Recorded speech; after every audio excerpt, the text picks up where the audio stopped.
Okay, it's 5:30. I will call to order the West Fargo Planning and Zoning meeting. This January 14th, 2025. Item B is the approval of the order of the agenda. Move to approve. Second? It's been moved and seconded to approve the order of the agenda. All those in favor say aye. Aye. Any opposed, same sign. Approval of the minutes from December 10th, 2024, noting that it was the shortest meeting on record for Dave, right? Do I get a medal? I think you should get a gold star. Move to approve the minutes.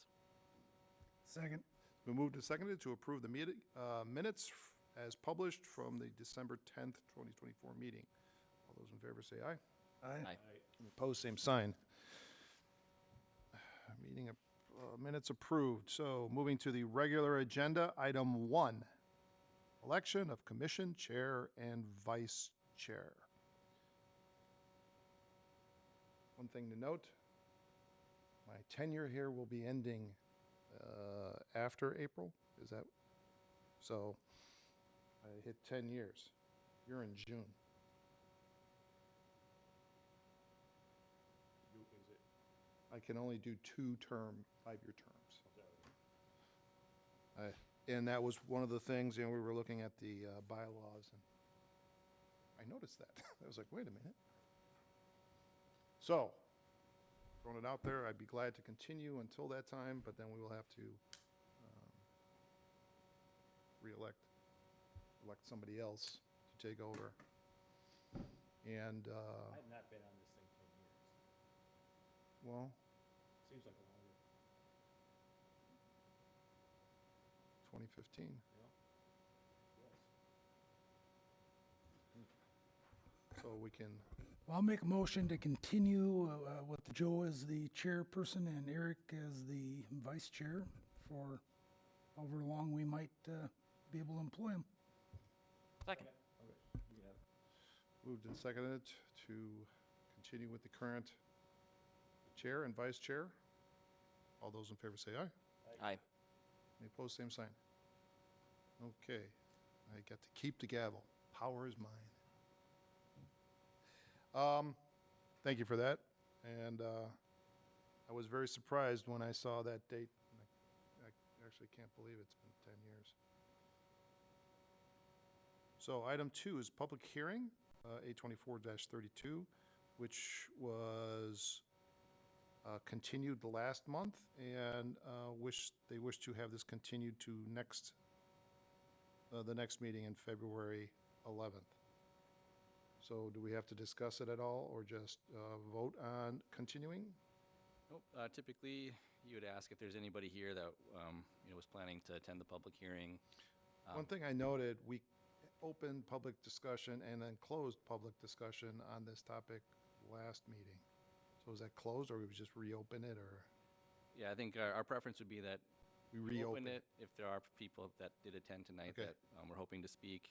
If they so choose, they can speak tonight. Otherwise, we will have the public hearing take place on February 13th. Okay, you heard it. for 11. If there's anybody that wishes to discuss this topic at this time, if not, we will be addressing this next month. Anybody? Nothing. All right. So no vote on continuing. We'll just continue. Anybody opposed to that? All right. Item number 3, public hearing, A25-1, Shadow Creek 4th Edition, a request for a variance to reduce the required minimum building control line of the COSR, whatever, don't know what that is, for the Cheyenne River Corridor Overlay. Oh, that's what it is. Corridor Overlay of the Cheyenne River in district at 49 35th Avenue East, Lot 5, Block 1, Shadow Creek, 4th Edition. Thank you. This application was received in order to allow for a reduction in the building control line of the Cheyenne River Corridor Overlay Zoning District standards for construction of a single-family dwelling. The applicant is proposing to construct a home on a peninsula surrounded on 3 sides by the Cheyenne River. A preliminary site plan shows the location of the structure encroaching into the 100-foot building control line along the east side, approximately 80 feet from the established riverbank. The proposed residence as designed lies entirely within the building control line. However, a portion of the footing as well as the related backfill encroaches beyond the existing building control line. The Cheyenne River Corridor Overlay District establishes a building control line that restricts structures, parking lots, fill, and other development that may cause increased riverbank destabilization within 100 feet of the established riverbank as determined by the city engineer. As provided in the zoning regulations, the city commission may reduce the required building control line where it can be demonstrated through a soils analysis that soils are stable within the building control area. In accordance with those provisions, the applicant has employed a geotechnical firm to provide a soils analysis in respect to the proposed structure, which indicates the home will not be impacted by soil instability caused by the riverbank. The soils analysis has been reviewed by the city engineer, who has no concerns regarding soil stability based on the findings of the soil analysis. A copy of the analysis was included in the agenda packet for reference. It is recommended that the city approve the reduction of the building control line by up to 20 feet, as described in the Braun Intertech opinion on riverbank stability dated September 3rd, with the condition that the owner sign a waiver and release of liability document acknowledging the variance and waiving the city's liability. This is a public hearing. I'm available to answer any questions, as is a representative of the applicant. Thank you. This is a public hearing. Does anybody wish to speak, provide input, questions from the public this time on this topic? Anyone? Yes, sir. Please identify who you are. Yes, sir. Mr. Chairman, members of the committee, my name is David Boehm, along with my wife Tracy Boehm. We live right across the river from the proposed, the third house off of the road. So just a few questions for us, kind of new to this procedure, and I just wanted a couple questions about, I understand it's one home, as mentioned earlier, and kind of the location, and then what with the trees along the river. We've lived in that property across the river since 2003, and we know the importance of having trees along the river for erosion as the river in the springtime comes up, and it has eroded away the river. Now, we're on the south side of the bank, so we understand that's different, but we definitely have seen since 2003 quite a noticeable change along that riverbank. So one of the questions that we have and concerns, quite honestly, is the amount of trees that would remain on that property. We see quite a few pink tags, pink ribbons, on the other side where we're looking on the property that's in question. So a couple questions Tags related to on that. trees. Correct. The pink ribbons to, I'm assuming for be able to remove those. There's a lot of pink ribbons tied to the trees that are along the riverbank. Okay. Don't know the answer if that means pink means stay or pink means go. They've been there for at least 2 years, The the tags. markings that you're referring to, and you're the property to the north there on the other side of the river? We are on the south side of the river, the third one on 36th Avenue Place East, the third property off of see. the road. Okay. Part of your question was, what's the building gonna look like? That is in our package. Do you have that information? Only this. There is Scroll down here. artwork provided on all that, showing what the building looks like and where it would be located. We got the elevations after. This is the layout. So, So this area here is where the house is going to be, and this is the 100-foot riverbank control line. So this area surrounding the peninsula, the peninsula is a non-buildable area. But here are some elevations showing what the house is going to look like. now I also don't believe that a landscaping plan is included in this application. It's not required for a variance on the position relative to the river line, correct? So, don't know how to answer the question regarding trees. I would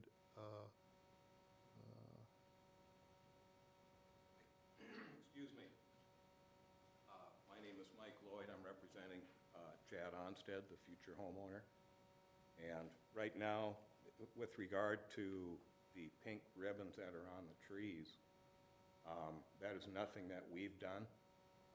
He recently purchased this property, so he's just looking into doing what he can do now. So the previous owner of this lot had done some surveying or whatever? Most certainly could have. So we haven't done anything with regard to removing trees. Our intent on this site is to keep it fully intact around the entire riverbank, maintaining as much existing vegetation that's there now for a privacy element as well for him looking out. So, Okay, with regard to a landscape plan, I've got a site plan overall illustrating the layout of the site, but I don't have a detailed landscape plan yet, which would be just foundation plantings, things like that. okay. So, Thank you, sir. yep, you bet.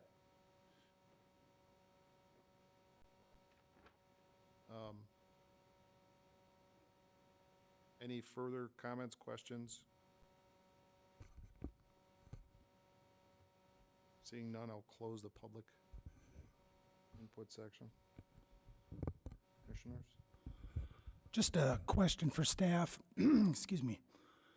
I saw a notice not too long ago that the city was marking trees for removal, and I don't know if that started prior to, this sounds like this has been there for a bit, but I think they were talking about ash trees. They were gonna start proactively removing ash trees, and I don't know if this is related to that at all or not, but is that true that the city is proceeding with that? And I guess since it's been around 2 years, I would doubt it. They were marked before, but perhaps they have been.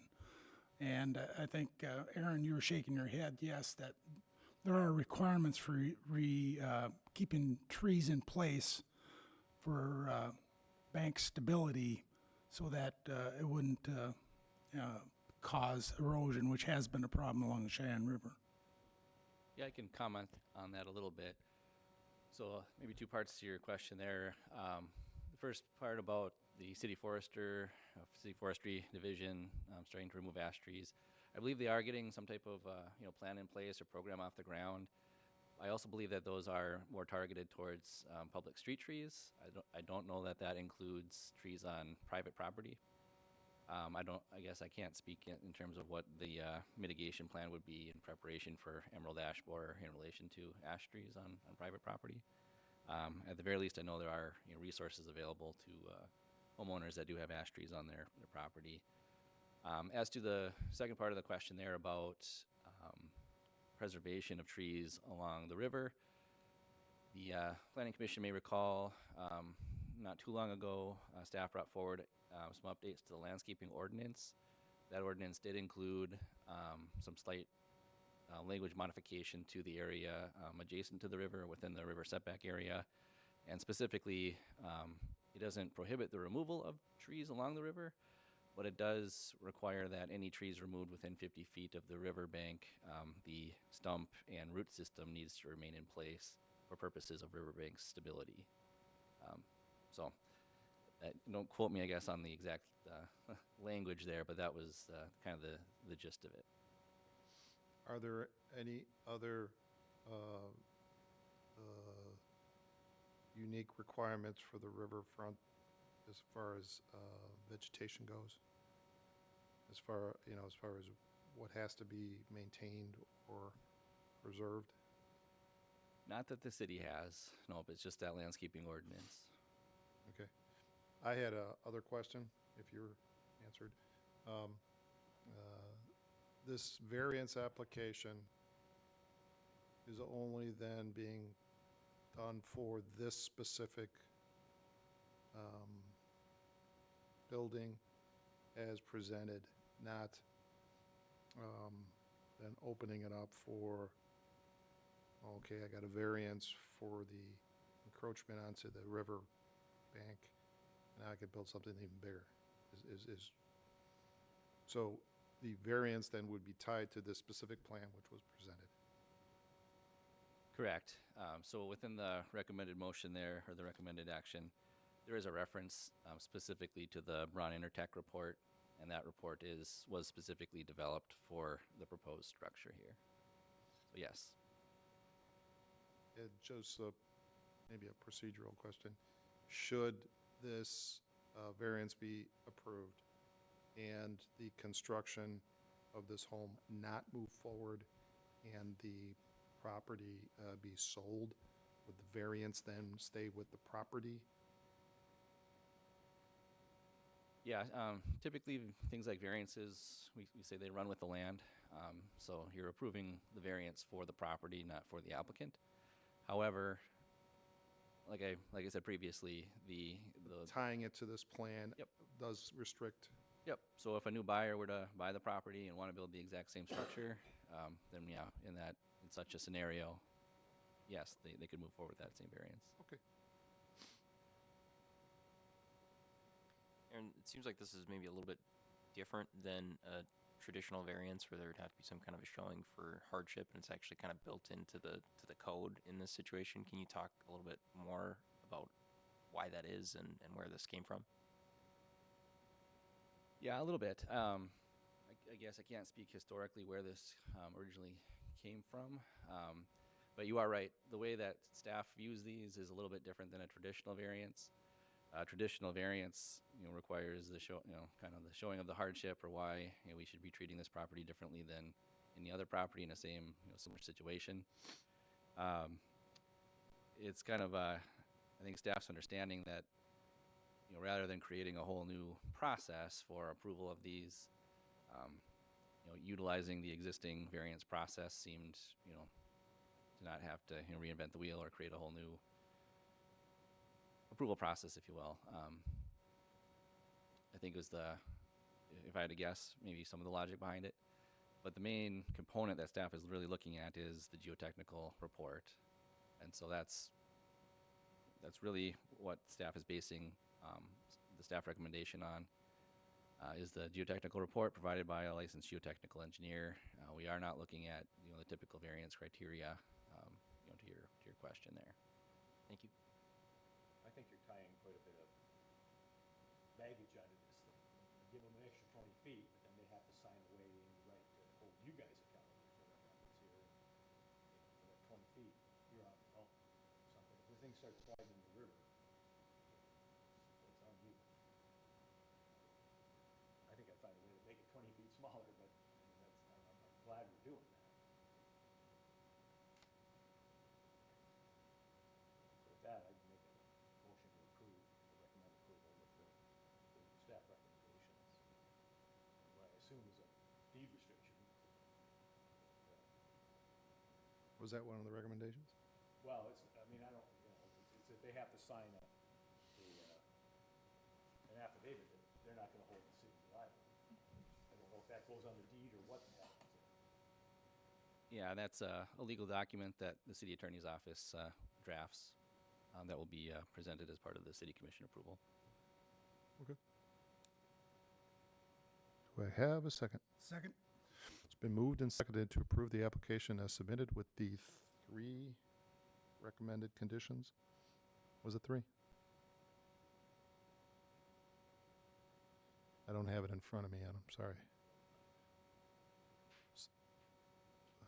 The waiver be provided. So there were 3 There were 3 conditions, findings, but findings. findings based on the Braun Intertech report. And how many conditions in your recommendation? So there is one recommendation, which is that they sign One. the waiver. Okay. Moved and seconded to approve the application with the 1 recommendation. Any further discussion before vote? All those in favor say aye. Aye. Any opposed, same sign. Motion passed. Item number 4 in the regular agenda is a recommend approval of HKGI as contractor for the Growth Area Master Plan. All right. So, as was just mentioned, item 4 here, staff is requesting Planning and Zoning Commission recommendation to the City Commission to accept HKGI as the project consultant for the Growth Area Master Plan. A little bit of background on this topic. I think this was last in front of the Planning and Zoning Commission back in September of 2024, at which time we were looking for a recommendation to the City Commission to issue a request for proposals for identifying a project consultant for the Growth Area Master Plan. So since that time, the Commission did direct staff to issue that RFP. The RFP was drafted and published, and we did receive 5 different project proposals from consultant teams. In order to review those, a consultant selection committee was convened, which did include Chair Joe of the Planning, Joe Kolb of the Planning and Zoning Commission, along with a city commissioner, several members of city staff, as well as 1 member of the West Fargo Park District staff. I know this has been in front of you before, but just as a quick summary reminder, kind of the intent here is really looking out at the study area of the project anyway, is looking out at the future growth area of the city of West Fargo, recognizing that the FM diversion project is under construction, set to be complete in a few years here. And the implication of that would be that many acres of the city's future growth area would be remapped out of the floodplain, and wanting to make sure that the city is well positioned to be prepared for potential growth that may occur at once the floodplain is remapped. And so the way that staff is looking at this from the onset here is that ultimately we're looking to hopefully adopt this as an addendum to the city's comprehensive plan. So taking the comprehensive plan as a starting point, along with any other relevant plan documents, such as existing transportation plans. For example, the Northwest Metro Transportation Plan that MetroCog put together for the Northwest area a few years back.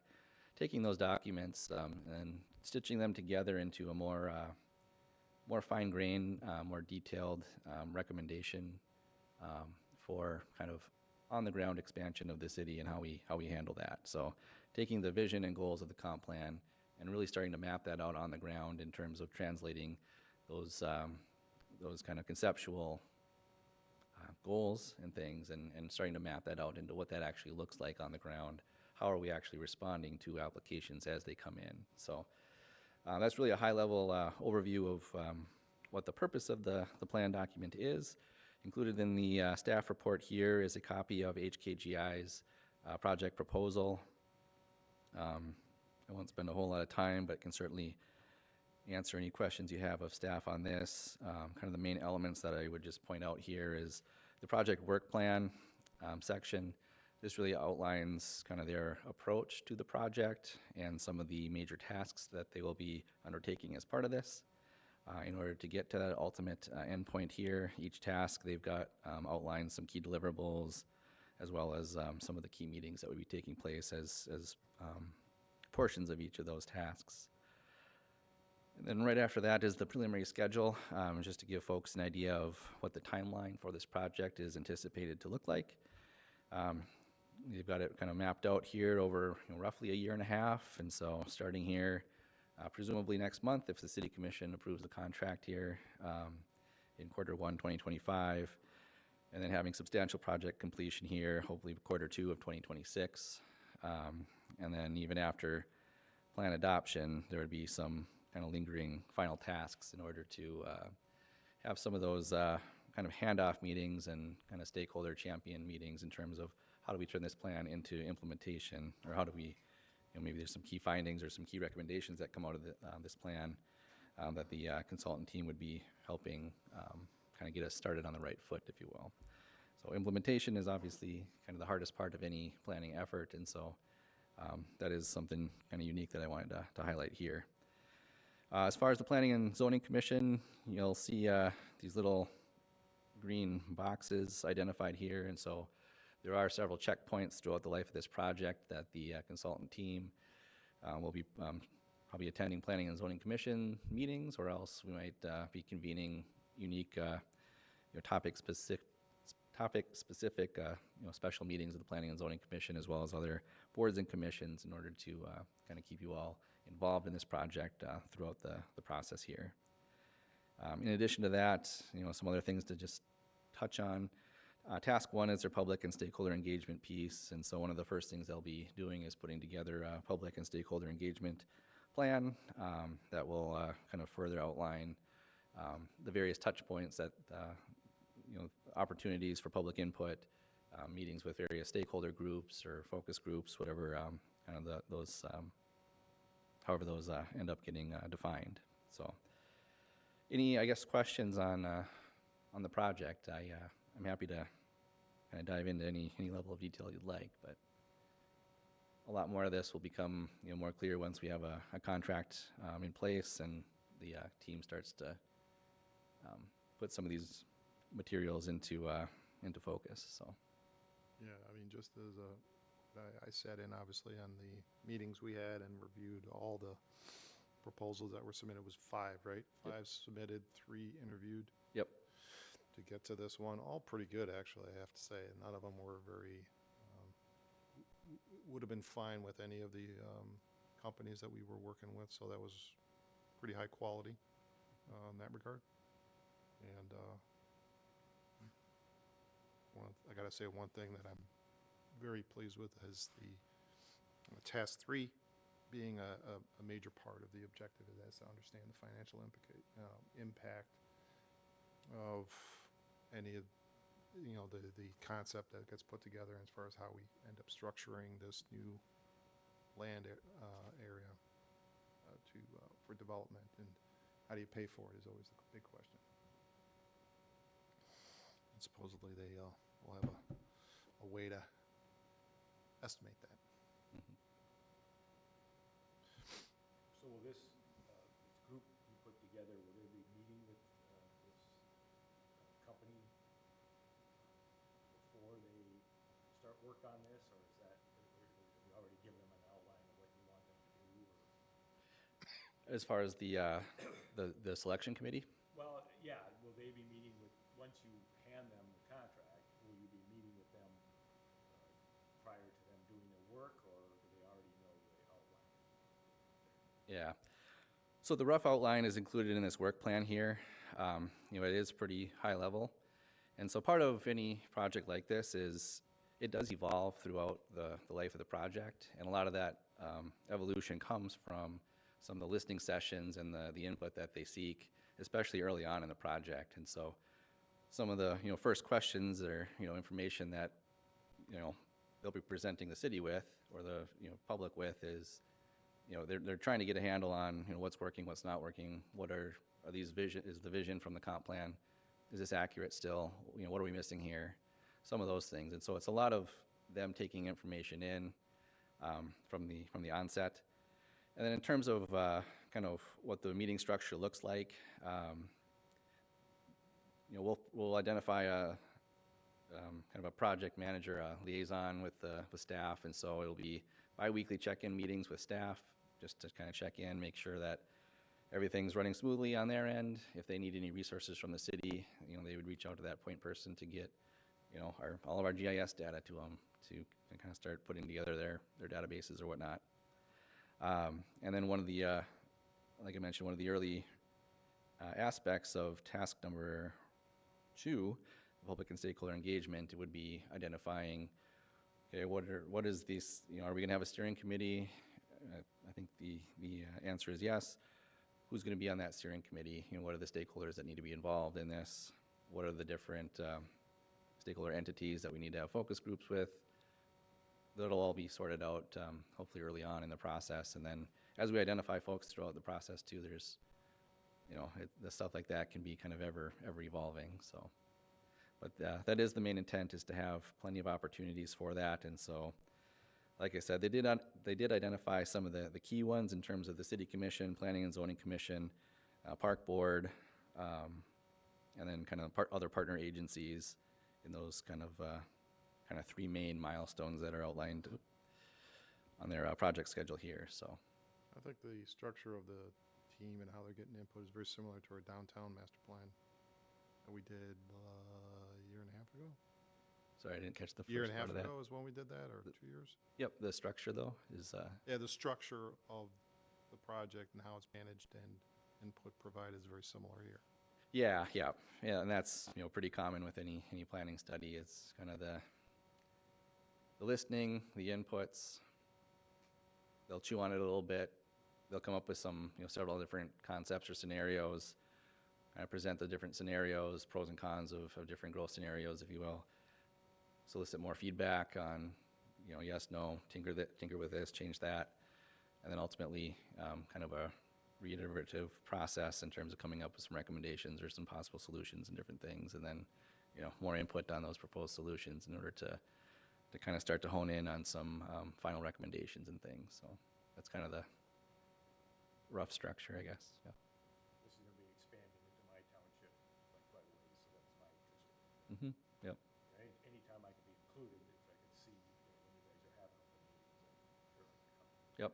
We can put him on the steering committee. Yeah, and townships, the county, those are all stakeholders that we'll be identifying and will be involved in various focused conversations, especially on things like the road infrastructure management and some of that as growth occurs, how does that transition and change over time, kind of thing. So. Well, I think, starting to, as a city gets into the rural areas, how we can better partner, so we don't have these nightmares we're having south of town. But Yep. how we better handle it. Yep, and that so in the RFP we had kind of these 4 different project objectives, you might recall, and so one of the main objectives was collaboratively managing growth decisions amongst stakeholder entities, and so improving collaboration between whether it's the city, the school district, park district, townships, all of those entities. So that's definitely one of the main focus areas. Thank you. So, do we recommend? Yep, so in terms of recommendation, we're just looking for a recommendation to City Commission to contract with HKGI to lead the Growth Area Master Plan. You're okay with these people? Yeah. I'll move to recommend hiring KG. Do we have a second? Second. Moved and seconded to make a recommendation to the city council to approve this consulting firm for the project. All those in favor say aye. Aye. Any opposed? Recommendation has been approved. Thank you. Thank you. This will be, actually, this is going to be quite interesting thing, and I would strongly recommend involvement. Yeah. Gets into your world. I'm not gonna have anything to do after June, apparently.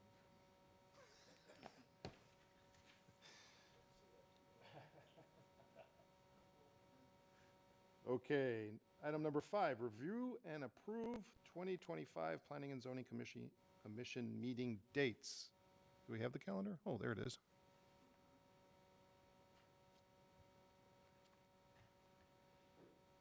Yep, so this item here would just include in your packet is a list of the Planning and Zoning Commission meeting dates for 2025, along with the corresponding application deadlines for any application items for those to get on those agendas. A couple of items to note. April, the proposed meeting date is April 15th, Tuesday, April 15th, which is, I believe, the 3rd Tuesday of the month. And that's due to the Board of Equalization meeting on the 2nd Tuesday of the month annually every April. And so that's pretty typical that we're moving that meeting date from our typical 2nd Tuesday. And then also in November, Veterans Day lands on the 2nd Tuesday in November. So the proposed date there is Wednesday, November 12th. So just to highlight those 2 dates. Otherwise, everything else is on the 2nd Tuesday.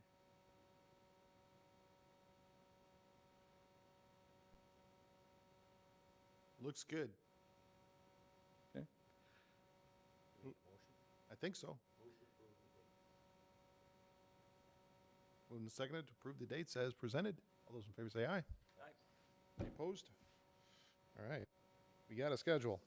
Are there any non-agenda items to discuss?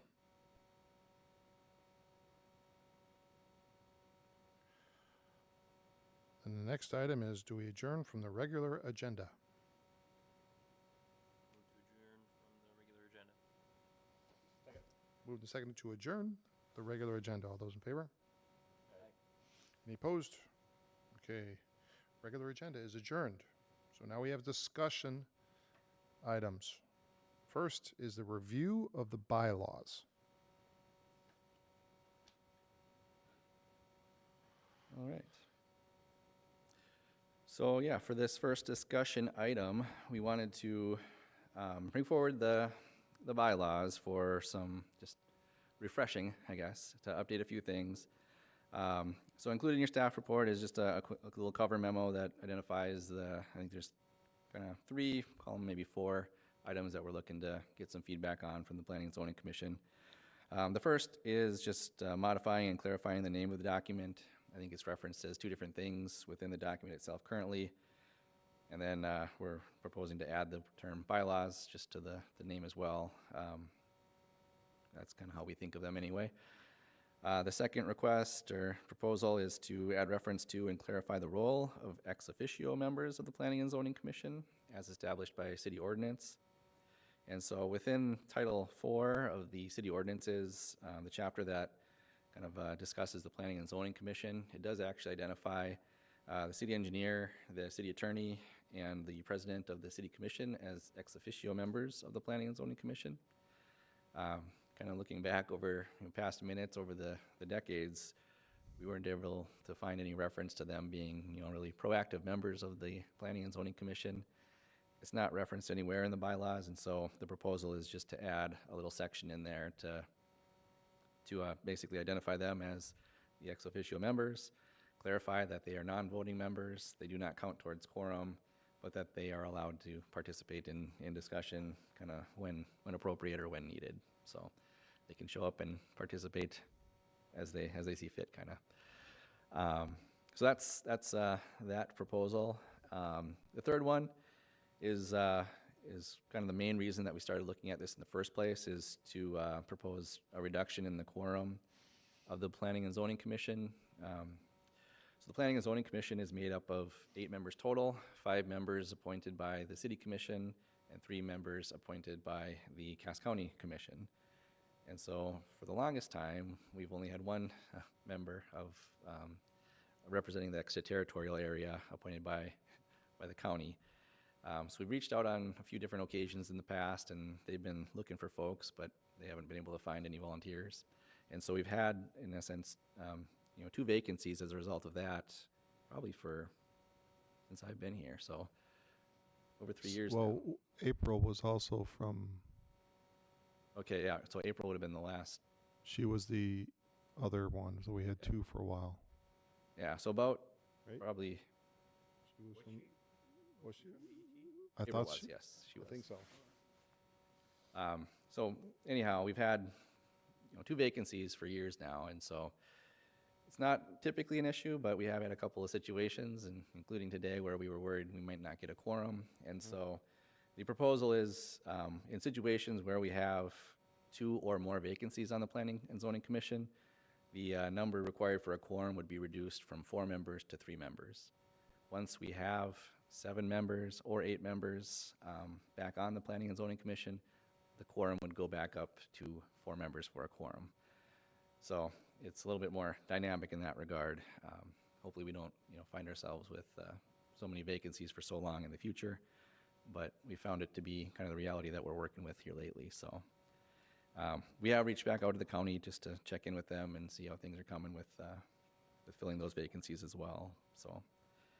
And the last item on there, section 10 of the bylaws talks a little bit, or talks about a annual work program. And so, similar to the ex officio members, we couldn't really find any reference to this ever really being done in the past. And so, it's more of a question for the Planning and Zoning Commission. Is this something that we want to keep in there? Is this something we want to start doing? Or if not, we would propose that we modify it or remove it. So no real strong opinions from staff on that, just wanting to get you guys' thoughts, so. Yeah, I think it should be removed, because in lieu of that, we have the, what do we call it? Yeah, the planning needs assessment. Yes, the planning needs assessment that we went through and identified the short-term, medium-term, and long-term, which is really the guideline of what are we working on, and that's the whole objective there, right? So I think, this project is clearly, would be something that is on the yearly work program, but it is actually spelled out or identified, I should say, on that needs assessment. Yep. So I think it's just a matter of get rid of it or add reference to the needs assessment as guiding the resources and activities for the planning department. Yep. And that would have been, yeah, that was one comment that staff had was, we do have that document, and so, certainly wouldn't hurt to, review that every year, just to, at a certain point, it will start to become outdated, and so, we should discuss, do we want to, go through a similar effort where we have some kind of focus group type meetings to identify any, needs that we should be focused on, or how do we keep that, up to date is maybe the main question, but, and certainly that could become, a yearly work program, however we want to define that. I mean, what do you guys think? I agree with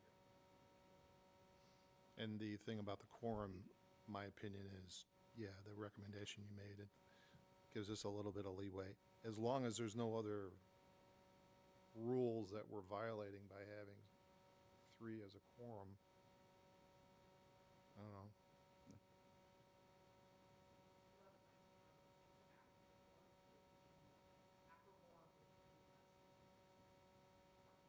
Okay.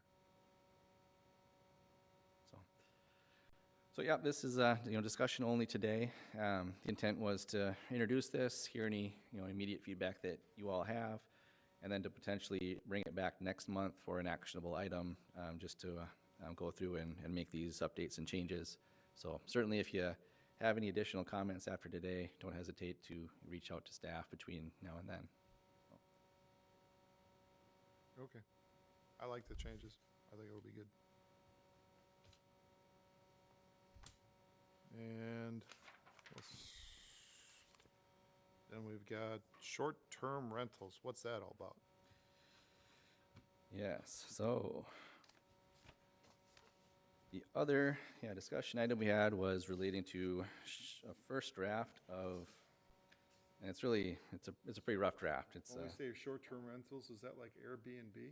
correct, yep. Is that what okay. So a little bit of background on this.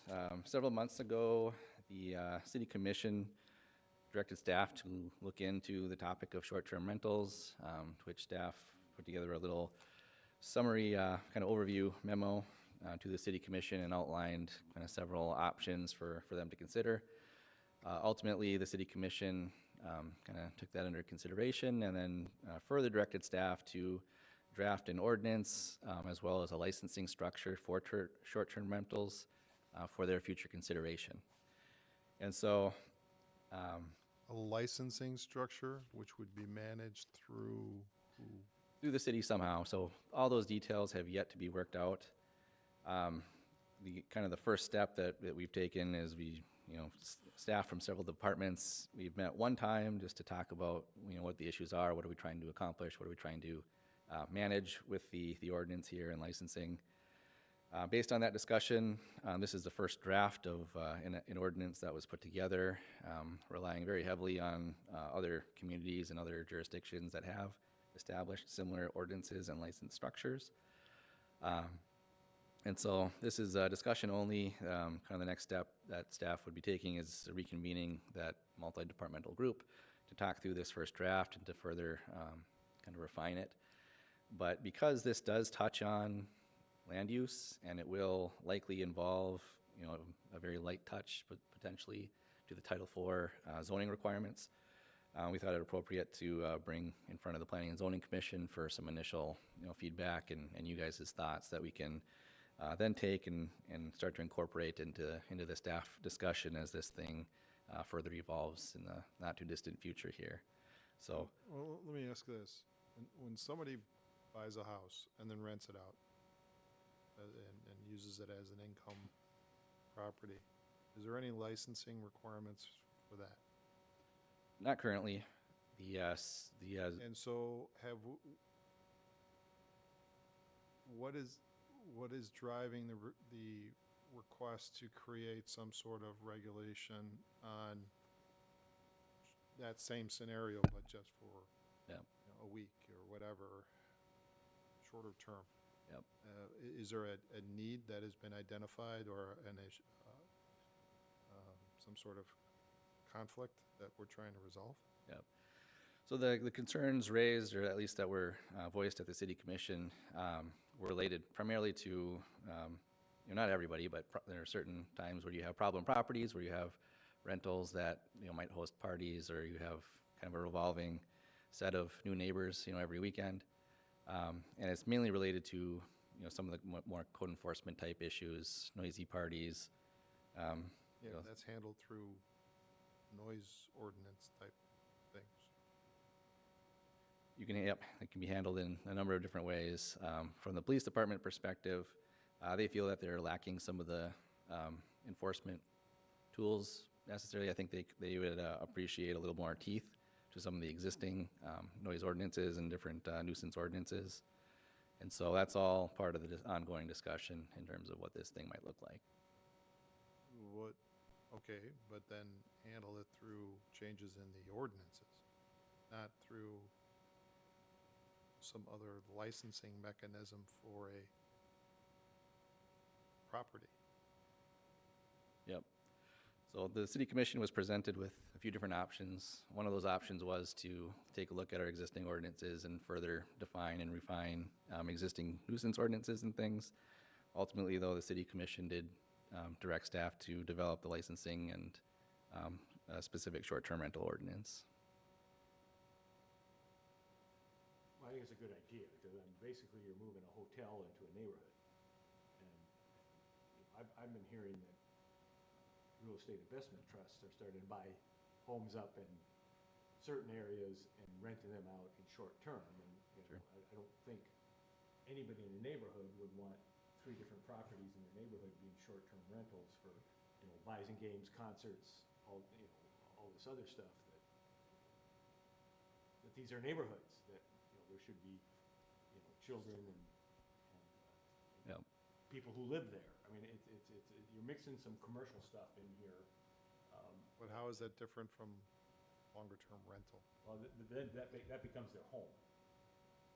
We went through this in our HOA. I mean, you are allowed to rent your HOA property if somebody lives there, but not under short term, because, people on a lake, people are packing, 15 people into a 4-bedroom place, and there's a lot of noise associated with that and wear and tear on the community property. But, in a neighborhood, if you have a 4 or 5-bedroom house, it could be 5, 6 cars or more that are parked on the street, in the driveway, and, the associated garbage that goes along with that, the noise and all that stuff. I think it's a good idea to start the discussion.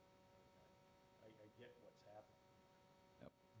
And ultimately, that's kind of what we're trying to accomplish here, is to balance, both sets of concerns. Certainly allowing folks to do what they want with their home, and also certainly recognizing the concerns that neighbors might have. And so that's kind of the type of feedback I think we're looking for from the Planning and Zoning Commission in terms of the rough draft here. And the timing for this proposal also next month? No, I don't anticipate having Be a little bit longer? a little bit longer. Yep. You get off. What are you trying to say? No, I am hesitant to add regulation in absence of a real need. If there's a problem we're trying to resolve, or something like that. But any regulation, I think we should be hesitant to add because of the unknown, the side effects that you don't know about. Yeah, it's like, as a homeowner, I hate being told what to do with my property, right? So, yes. That's what zoning's all about, though, isn't it? Right, but it needs to be constrained. For the But there's some great discussion in that. Yeah. And I'm glad you bring it up. I think it's important to get in front of it as this thing expands. Well, and especially occupancy, I think is a big thing.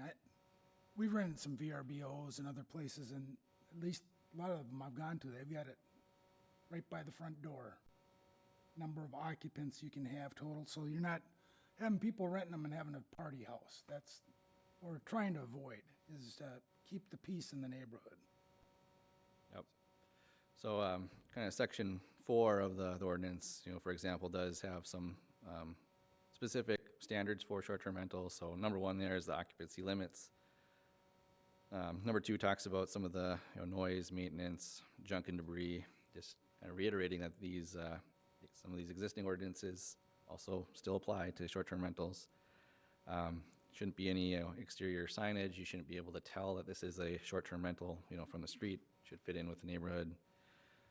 Some specific parking requirements, based on the number of guests or number of bedrooms. Record-keeping requirements, and advertising notices, including some of the reference to the license number for purposes of just enforcement and whatnot. So that's, I think, really what we're looking for feedback on. Like I said, this is something that staff has been directed to create from the city commission, and so any feedback that you have in terms of kind of what should be included, what shouldn't be included, what those limits, what feels like the appropriate, limitations for some of these things would be very helpful if you wanted to share any feedback you had. So. I think it would be helpful to flesh out a little bit more what the requirements are going to be for a licensure application. It looks like right now it's just kind of in the discretion of the city auditor. And to Dave's point, are we trying to limit the number of houses on a block that can be used for short-term rentals to preserve more of the single-family environment, or are things like that going to be addressed through the city auditor process, or is that something that would be more appropriately addressed through ordinance and actual requirements for what a license needs to show? And then on the enforcement piece of it too, I think there needs to be some more definition there. Just as the city commission can decide to fine somebody, there's no limit on what the fine might be, and that kind of thing. So some of that would need to be clarified as well. So I think you need to start taxing this as a commercial piece of property also. Yeah. How do you define it? How many? Yep, and there are lodging taxes that are, existing today that are required. And so that's one of the reasons for having the licensure, is it's a tool that the city can use to kind of ensure that that folks are submitting the proper taxes that are associated with this type of use. So it's kind of up to the owners to make sure that they're doing that. It's kind of self-reporting, if you will. And so this kind of creates a structure, I guess, that the city can use to make sure that folks are doing what they're supposed to be doing in terms of the taxing aspect. So. Very good. Thank you. All right, thank you guys. We've already adjourned the regular agenda, so, all right. Gracias, Alice. Thank you very much. Yeah, thank you guys. Have a good evening. You. Still pretty short. What's that? Well, right, and I mean. Right, right, and this is happening, especially in more resort type areas. I mean, all of a sudden you're